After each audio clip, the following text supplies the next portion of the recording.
ವಿದ್ಯಾರ್ಥಿನಿ ಯಶಸ್ವಿನಿ ಆತ್ಮಹತ್ಯೆ ಪ್ರಕರಣದಲ್ಲಿ ಈಗ ಮಹಿಳಾ ಆಯೋಗ ಎಂಟ್ರಿ ಆಗಿದೆ. ವಿದ್ಯಾರ್ಥಿನಿ ಸೂಸೈಡ್ ಕೇಸ್ಗೆ ಈಗ ಮಹಿಳಾ ಆಯೋಗ ಬಂದು ಇದರ ಮಾಹಿತಿಯನ್ನು ಕಲೆ ಹಾಕ್ತಾ ಇದೆ. ಯಶಸ್ವಿನಿ ಆತ್ಮಹತ್ಯೆ ಕೇಸ್ ಬಗ್ಗೆ ಪರಿಶೀಲನೆಯನ್ನ ನಡೆಸಿದ್ದಾರೆ. ತಪ್ಪಿತಸ್ಥರ ವಿರುದ್ಧ ಕ್ರಮ ಕೈಗೊಂಡು ವರದಿಯನ್ನ ನೀಡಿ ಬೆಂಗಳೂರು ಗ್ರಾಮಾಂತರ ಎಸ್ಪಿಗೆ ಮಹಿಳಾ ಆಯೋಗ ಪತ್ರವನ್ನು ಬರೆದಿದೆ. ಸೂರ್ಯ ಸಿಟಿ ಪೊಲೀಸ್ ಠಾಣಾ ವ್ಯಾಪ್ತಿಯಲ್ಲಿ ಬೊಮ್ಮನಹಳ್ಳಿಯಲ್ಲಿ ನಡೆದಿದ್ದಂತಹ ಘಟನೆ ಇದು.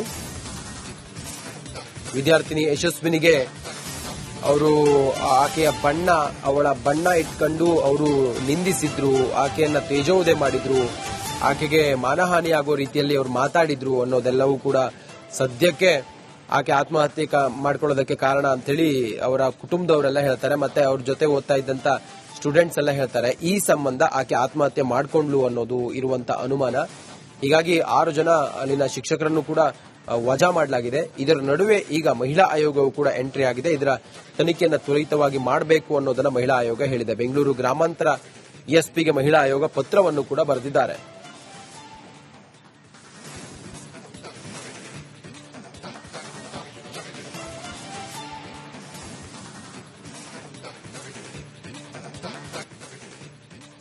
ವಿದ್ಯಾರ್ಥಿನಿ ಯಶಸ್ವಿನಿ ಆತ್ಮಹತ್ಯೆ ಪ್ರಕರಣದಲ್ಲಿ ಈಗ ಮಹಿಳಾ ಆಯೋಗ ಎಂಟ್ರಿ ಆಗಿದೆ. ವಿದ್ಯಾರ್ಥಿನಿ ಸೂಸೈಡ್ ಕೇಸ್ಗೆ ಈಗ ಮಹಿಳಾ ಆಯೋಗ ಬಂದು ಇದರ ಮಾಹಿತಿಯನ್ನು ಕಲೆ ಹಾಕ್ತಾ ಇದೆ. ಯಶಸ್ವಿನಿ ಆತ್ಮಹತ್ಯೆ ಕೇಸ್ ಬಗ್ಗೆ ಪರಿಶೀಲನೆಯನ್ನ ನಡೆಸಿದ್ದಾರೆ. ತಪ್ಪಿತಸ್ಥರ ವಿರುದ್ಧ ಕ್ರಮ ಕೈಗೊಂಡು ವರದಿಯನ್ನ ನೀಡಿ ಬೆಂಗಳೂರು ಗ್ರಾಮಾಂತರ ಎಸ್ಪಿಗೆ ಮಹಿಳಾ ಆಯೋಗ ಪತ್ರವನ್ನು ಬರೆದಿದೆ. ಸೂರ್ಯ ಸಿಟಿ ಪೊಲೀಸ್ ಠಾಣಾ ವ್ಯಾಪ್ತಿಯಲ್ಲಿ ಬೊಮ್ಮನಹಳ್ಳಿಯಲ್ಲಿ ನಡೆದಿದ್ದಂತಹ ಘಟನೆ ಇದು. ವಿದ್ಯಾರ್ಥಿನಿ ಯಶಸ್ವಿನಿಗೆ ಅವರು ಆಕೆಯ ಅವಳ ಬಣ್ಣ ಇಟ್ಕೊಂಡು ಅವರು ನಿಂದಿಸಿದ್ರು, ಆಕೆಯನ್ನ ತೇಜೋವಧೆ ಮಾಡಿದ್ರು, ಆಕೆಗೆ ಮಾನಹಾನಿ ಆಗೋ ರೀತಿಯಲ್ಲಿ ಅವರು ಮಾತಾಡಿದ್ರು ಅನ್ನೋದೆಲ್ಲವೂ ಕೂಡ ಸದ್ಯಕ್ಕೆ ಆಕೆ ಆತ್ಮಹತ್ಯೆ ಮಾಡ್ಕೊಳ್ಳೋದಕ್ಕೆ ಕಾರಣ ಅಂತೇಳಿ ಅವರ ಕುಟುಂಬದವರೆಲ್ಲ ಹೇಳ್ತಾರೆ. ಮತ್ತೆ ಅವ್ರ ಜೊತೆ ಓದ್ತಾ ಇದ್ದಂತ ಸ್ಟೂಡೆಂಟ್ಸ್ ಎಲ್ಲ ಹೇಳ್ತಾರೆ. ಈ ಸಂಬಂಧ ಆಕೆ ಆತ್ಮಹತ್ಯೆ ಮಾಡ್ಕೊಂಡ್ಲು ಅನ್ನೋದು ಇರುವಂತ ಅನುಮಾನ. ಹೀಗಾಗಿ 6 ಜನ ಅಲ್ಲಿನ ಶಿಕ್ಷಕರನ್ನು ಕೂಡ ವಜಾ ಮಾಡಲಾಗಿದೆ. ಇದರ ನಡುವೆ ಈಗ ಮಹಿಳಾ ಆಯೋಗವು ಕೂಡ ಎಂಟ್ರಿ ಆಗಿದೆ. ಇದರ ತನಿಖೆಯನ್ನು ತ್ವರಿತವಾಗಿ ಮಾಡಬೇಕು ಅನ್ನೋದನ್ನ ಮಹಿಳಾ ಆಯೋಗ ಹೇಳಿದೆ. ಬೆಂಗಳೂರು ಗ್ರಾಮಾಂತರ ಎಸ್ಪಿಗೆ ಮಹಿಳಾ ಆಯೋಗ ಪತ್ರವನ್ನು ಕೂಡ ಬರೆದಿದ್ದಾರೆ.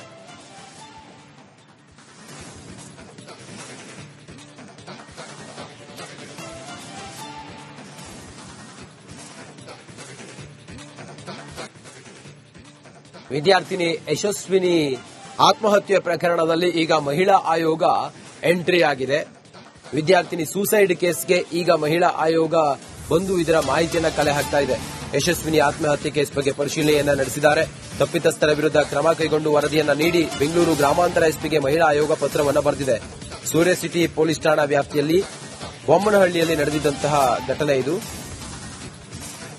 ವಿದ್ಯಾರ್ಥಿನಿ ಯಶಸ್ವಿನಿಗೆ ಅವರು ಆಕೆಯ ಅವಳ ಬಣ್ಣ ಇಟ್ಕೊಂಡು ಅವರು ನಿಂದಿಸಿದ್ರು, ಆಕೆಯನ್ನ ತೇಜೋವಧೆ ಮಾಡಿದ್ರು, ಆಕೆಗೆ ಮಾನಹಾನಿ ಆಗೋ ರೀತಿಯಲ್ಲಿ ಅವರು ಮಾತಾಡಿದ್ರು ಅನ್ನೋದೆಲ್ಲವೂ ಕೂಡ ಸದ್ಯಕ್ಕೆ ಆಕೆ ಆತ್ಮಹತ್ಯೆ ಮಾಡ್ಕೊಳ್ಳೋದಕ್ಕೆ ಕಾರಣ ಅಂತೇಳಿ ಅವರ ಕುಟುಂಬದವರೆಲ್ಲ ಹೇಳ್ತಾರೆ. ಮತ್ತೆ ಅವ್ರ ಜೊತೆ ಓದ್ತಾ ಇದ್ದಂತ ಸ್ಟೂಡೆಂಟ್ಸ್ ಎಲ್ಲ ಹೇಳ್ತಾರೆ. ಈ ಸಂಬಂಧ ಆಕೆ ಆತ್ಮಹತ್ಯೆ ಮಾಡ್ಕೊಂಡ್ಲು ಅನ್ನೋದು ಇರುವಂತ ಅನುಮಾನ.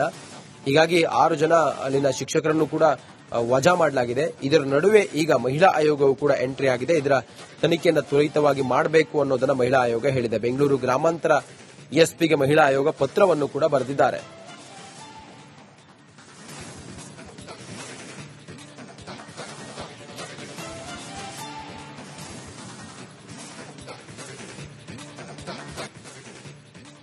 ವಿದ್ಯಾರ್ಥಿನಿ ಯಶಸ್ವಿನಿ ಆತ್ಮಹತ್ಯೆ ಪ್ರಕರಣದಲ್ಲಿ ಈಗ ಮಹಿಳಾ ಆಯೋಗ ಎಂಟ್ರಿ ಆಗಿದೆ. ವಿದ್ಯಾರ್ಥಿನಿ ಸೂಸೈಡ್ ಕೇಸ್ಗೆ ಈಗ ಮಹಿಳಾ ಆಯೋಗ ಬಂದು ಇದರ ಮಾಹಿತಿಯನ್ನು ಕಲೆ ಹಾಕ್ತಾ ಇದೆ. ಯಶಸ್ವಿನಿ ಆತ್ಮಹತ್ಯೆ ಕೇಸ್ ಬಗ್ಗೆ ಪರಿಶೀಲನೆಯನ್ನ ನಡೆಸಿದ್ದಾರೆ. ತಪ್ಪಿತಸ್ಥರ ವಿರುದ್ಧ ಕ್ರಮ ಕೈಗೊಂಡು ವರದಿಯನ್ನ ನೀಡಿ ಬೆಂಗಳೂರು ಗ್ರಾಮಾಂತರ ಎಸ್ಪಿಗೆ ಮಹಿಳಾ ಆಯೋಗ ಪತ್ರವನ್ನು ಬರೆದಿದೆ. ಸೂರ್ಯ ಸಿಟಿ ಪೊಲೀಸ್ ಠಾಣಾ ವ್ಯಾಪ್ತಿಯಲ್ಲಿ ಬೊಮ್ಮನಹಳ್ಳಿಯಲ್ಲಿ ನಡೆದಿದ್ದಂತಹ ಘಟನೆ ಇದು.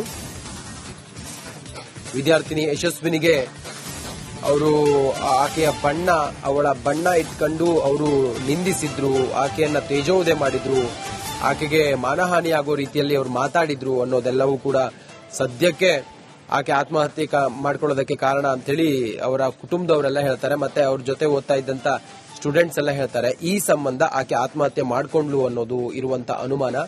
ಹೀಗಾಗಿ 6 ಜನ ಅಲ್ಲಿನ ಶಿಕ್ಷಕರನ್ನು ಕೂಡ ವಜಾ ಮಾಡಲಾಗಿದೆ. ಇದರ ನಡುವೆ ಈಗ ಮಹಿಳಾ ಆಯೋಗವು ಕೂಡ ಎಂಟ್ರಿ ಆಗಿದೆ. ಇದರ ತನಿಖೆಯನ್ನು ತ್ವರಿತವಾಗಿ ಮಾಡಬೇಕು ಅನ್ನೋದನ್ನ ಮಹಿಳಾ ಆಯೋಗ ಹೇಳಿದೆ. ಬೆಂಗಳೂರು ಗ್ರಾಮಾಂತರ ಎಸ್ಪಿಗೆ ಮಹಿಳಾ ಆಯೋಗ ಪತ್ರವನ್ನು ಕೂಡ ಬರೆದಿದ್ದಾರೆ.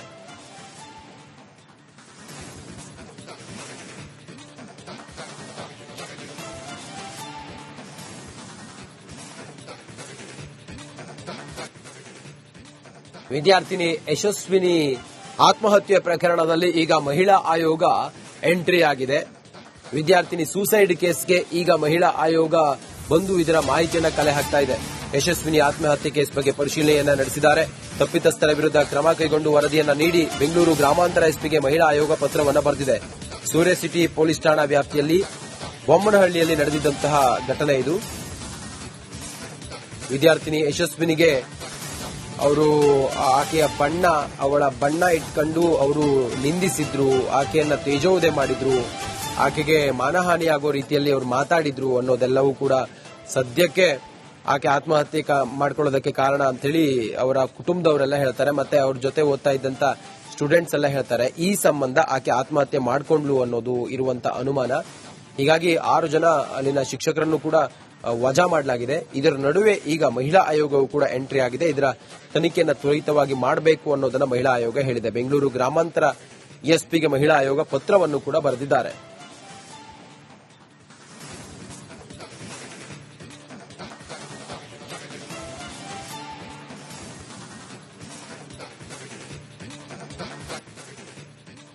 ವಿದ್ಯಾರ್ಥಿನಿ ಯಶಸ್ವಿನಿ ಆತ್ಮಹತ್ಯೆ ಪ್ರಕರಣದಲ್ಲಿ ಈಗ ಮಹಿಳಾ ಆಯೋಗ ಎಂಟ್ರಿ ಆಗಿದೆ. ವಿದ್ಯಾರ್ಥಿನಿ ಸೂಸೈಡ್ ಕೇಸ್ಗೆ ಈಗ ಮಹಿಳಾ ಆಯೋಗ ಬಂದು ಇದರ ಮಾಹಿತಿಯನ್ನು ಕಲೆ ಹಾಕ್ತಾ ಇದೆ. ಯಶಸ್ವಿನಿ ಆತ್ಮಹತ್ಯೆ ಕೇಸ್ ಬಗ್ಗೆ ಪರಿಶೀಲನೆಯನ್ನ ನಡೆಸಿದ್ದಾರೆ. ತಪ್ಪಿತಸ್ಥರ ವಿರುದ್ಧ ಕ್ರಮ ಕೈಗೊಂಡು ವರದಿಯನ್ನ ನೀಡಿ ಬೆಂಗಳೂರು ಗ್ರಾಮಾಂತರ ಎಸ್ಪಿಗೆ ಮಹಿಳಾ ಆಯೋಗ ಪತ್ರವನ್ನು ಬರೆದಿದೆ. ಸೂರ್ಯ ಸಿಟಿ ಪೊಲೀಸ್ ಠಾಣಾ ವ್ಯಾಪ್ತಿಯಲ್ಲಿ ಬೊಮ್ಮನಹಳ್ಳಿಯಲ್ಲಿ ನಡೆದಿದ್ದಂತಹ ಘಟನೆ ಇದು. ವಿದ್ಯಾರ್ಥಿನಿ ಯಶಸ್ವಿನಿಗೆ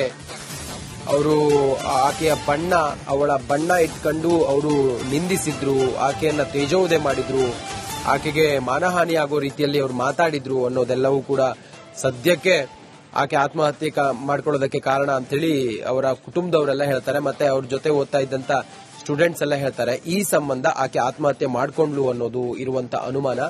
ಹೀಗಾಗಿ 6 ಜನ ಅಲ್ಲಿನ ಶಿಕ್ಷಕರನ್ನು ಕೂಡ ವಜಾ ಮಾಡಲಾಗಿದೆ. ಇದರ ನಡುವೆ ಈಗ ಮಹಿಳಾ ಆಯೋಗವು ಕೂಡ ಎಂಟ್ರಿ ಆಗಿದೆ. ಇದರ ತನಿಖೆಯನ್ನು ತ್ವರಿತವಾಗಿ ಮಾಡಬೇಕು ಅನ್ನೋದನ್ನ ಮಹಿಳಾ ಆಯೋಗ ಹೇಳಿದೆ. ಬೆಂಗಳೂರು ಗ್ರಾಮಾಂತರ ಎಸ್ಪಿಗೆ ಮಹಿಳಾ ಆಯೋಗ ಪತ್ರವನ್ನು ಕೂಡ ಬರೆದಿದ್ದಾರೆ.